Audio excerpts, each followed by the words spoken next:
Кадыржан Батыровдун Достук университети эми адилет үйүнө айланууда. 2010 жылы өрттөлүп тонолгон окуу жай 12 жылдан бери көп бөлүгү кароосуз турган. Алгач Ички иштер министрлигине өтөөрү маалым болгон. Эми бул облустагы сот органдарына өткөрүлүп берилди. Ушул тапта оңдоп түзөө иштери жүрүүдө. Кадыржан Батыровдун Жалал-Абад шаарындагы университетине эми сот иштерин алып барган облустагы 7 мекеме көчүрүлөт. Муну менен өлкө боюнча эң алгачкылардан болуп облуста адилет үйү түзүлөт. Ага ылайыктап ушул тапта имаратты соттун бүт нормативдик талаптарына жооп берчү реконструкциялоо иштери жүрүүдө. Оңдоп түзөө иштери ушул айда башталган. Декабрь айына чейин бүткөрүү пландалууда.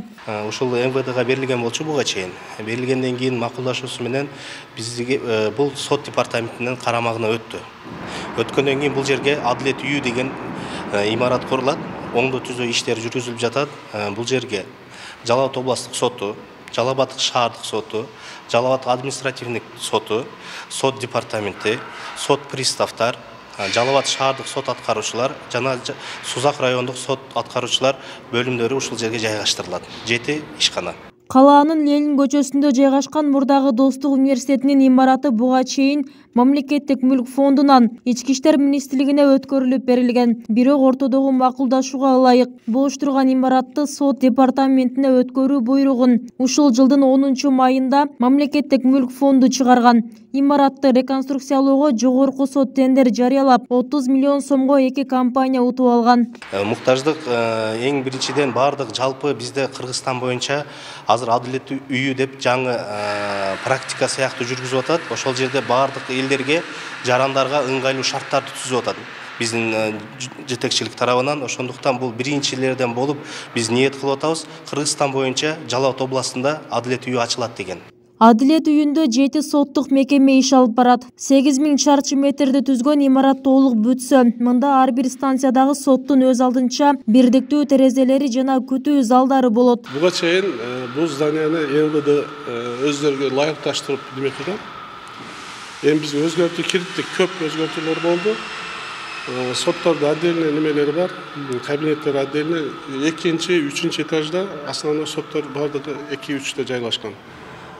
Подвалда городской сотко, шаардык сотко 9 зал бар. Онда 3 уголовный зал, калганы 6 гражданский зал. Облус сотко 3 зал административный, уголовный и гражданский бар. Анан административный соткадагы 3 залыбыз бар. Шуга ылайыкташып неме кылып атабыз. Анан киргенде 3 единый окнобуз бар.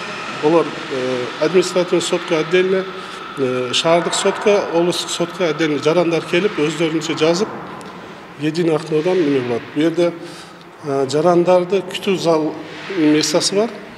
Böyle телевизор коебуз, ошо телевизорго карап туруп, кайсы залга кириштигини маалымат беришип турат.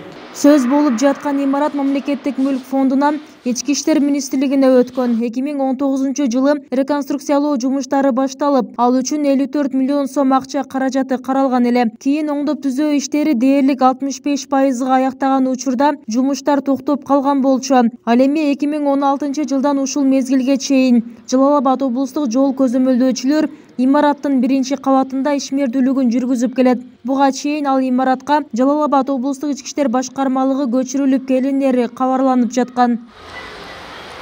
Эгер Жалал-Абад шаардык соту бул жакка көчүрүлсө, анын имаратына милициянын шаардык бөлүмү жайгашат. Ал эми шаардык ички иштер бөлүмүнүн мекемеси бала бакчага айланары айтылат. Кошумчалай кетсе, Кадыржан Батыровго тийиштүү 28 объект улутташтырылган. Бүбүсара Орозалиева, Шерзат Эгембердиев, 7 канал, Жалал-Абад.